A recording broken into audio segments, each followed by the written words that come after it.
ये हमारा सिस्टम है देश का कि भारत सरकार प्रॉपर्टी की कस्टोडियन होती है।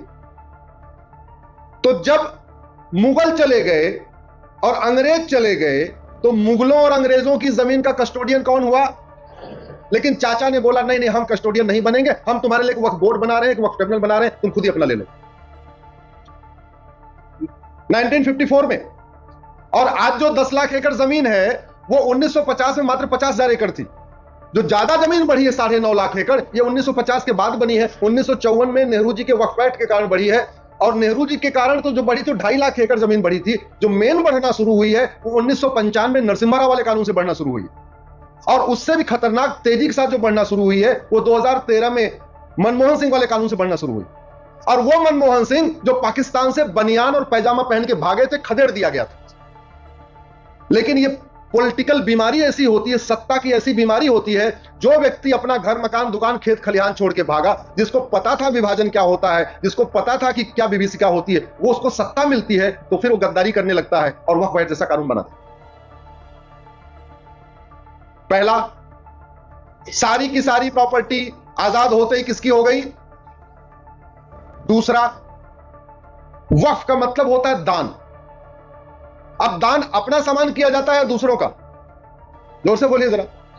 अगर आपको पैसा दान करना है तो अपने पॉकेट से करेंगे या दूसरों की पॉकेट मार के दान करेंगे? क्या करेंगे? अपने। अगर आपको एम्बुलेंस दान करना है तो अपने पैसे से एम्बुलेंस खरीद के दान करेंगे, या कोई हॉस्पिटल की एम्बुलेंस जा रही होगी, ड्राइवर को कनपटी गोली मार के और उसको एम्बुलेंस लेके दान कर देंगे? क्या करेंगे? जमीन दान करना है तो अपनी करेंगे या पड़ोसी की करेंगे? अपनी। जो नेक तरीके से कमाई गई हो, ईमानदारी से कमाई गई हो, मेहनत मजदूरी से कमाई गई हो, वही जमीन दान होगी, वही पैसा दान होगा। बाबर, हुमायूं, तुगलक, गजनी, गोरी ने कोई जमीन यहां खरीदी थी क्या? जोर से बोलिए। तो उनको वक्फ का अधिकार कैसे हो गया? अरे वो तो वैसे दरिंदे आए, उन्होंने तलवार के दम पे यहां जमीन कब्जा किया, और कब्जा की हुई अलग तरीके से आगजनी की धमकी देके कब्जा किया, बलात्कार की धमकी देके कब्जा किया। वो जमीन कभी वक्फ हो सकती है क्या? वो दान हो सकती है क्या? नहीं।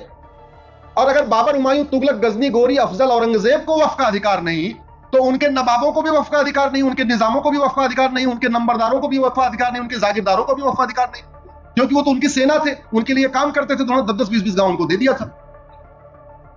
भारत के संविधान में WAQF नाम का शब्द ही नहीं है। आखिर भारत कुरान से चलेगा या बाइबल से या संविधान से चलेगा? किससे चलेगा?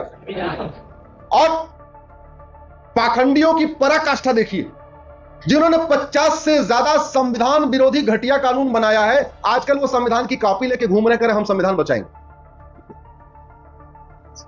इतनी पराकाष्ठा। जानते हो उनका कॉन्फिडेंस आता क्यों है? क्योंकि उनको पता है ये जो समझदार लोग हैं, इनको पता तो है दूसरों को बताएंगे नहीं, इसलिए हमारी झूठ बिक जाए। संविधान में WAQF कहीं लिखा नहीं है। संविधान में जो शब्द लिखा है वो चैरिटी लिखा हुआ है, इंडाउमेंट लिखा हुआ। इसका मतलब भारत सरकार कानून बना सकती है uniform charity code, uniform endowment code, Hindi में कहेंगे समान दान संहिता, समान धर्मस्थ संहिता। मजहब के आधार पे तो कोई बोर्ड और ट्रिब्यूनल बन ही नहीं सकता। भारत में बहुत सारे बोर्ड ट्रिब्यूनल चल रहे हैं, एनवायरमेंट के लिए NGT चल रहा है, वो मजहब के आधार पर नहीं है। महिलाओं के लिए महिला आयोग चल रहा है, वो मजहब के आधार पर नहीं है। बच्चों के लिए बाल आयोग चल रहा है, वो मजहब के आधार पर नहीं है। GST का ट्रिब्यूनल चल रहा है, वो मजहब के आधार पे नहीं है। इनकम टैक्स का ट्रिब्यूनल चल रहा है, वो मजहब के आधार, कोई भी ट्रिब्यूनल मजहब के आधार पे नहीं। दूसरा सबसे बड़ा झूठ जो इतने दिन से घूम रहा है कि वक्फ धार्मिक मामला है। वक्फ सीधे सीधे जमीन का मामला, लैंड का मामला, और लैंड फंडामेंटल राइट नहीं है। ये आर्टिकल 25-26 में कवर नहीं होता। शुद्ध रूप से खेती का मामला है, जमीन का मामला, और जमीन का मुकदमा कहां चलता है? रेवेन्यू कोर्ट में।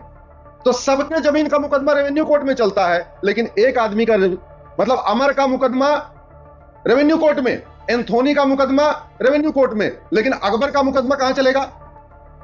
और सारे बच्चे किसके? किशनलाल के। एक मूवी आई थी ना, अमर अकबर एंथोनी, पिता वही किशनलाल। अमर के लिए अलग व्यवस्था, अकबर के लिए अलग व्यवस्था, एंथोनी के लिए अलग व्यवस्था। ये चलना चाहिए क्या? नहीं।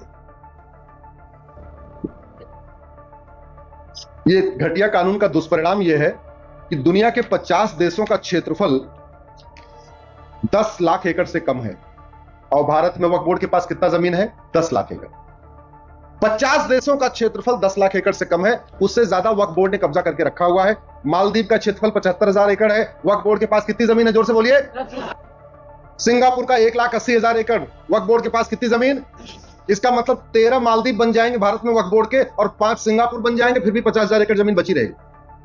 बहरीन का क्षेत्रफल 1,90,000 एकड़, 5 बहरीन बन जाएंगे वक्फ बोर्ड ने जितना जमीन कब्जा किया हुआ है। हांगकांग 2.5 लाख एकड़, 4 हांगकांग बन जाएगा। डेनमार्क 3.5 लाख एकड़, 3 डेनमार्क बन जाएगा। फिनलैंड 4 लाख एकड़, 2.5 फिनलैंड बन जाएगा। मॉरिशस 5 लाख एकड़, 2 मॉरिशस बन जाएगा भारत में वक्फ बोर्ड की जितनी जमीन कब्जा किया हुआ है।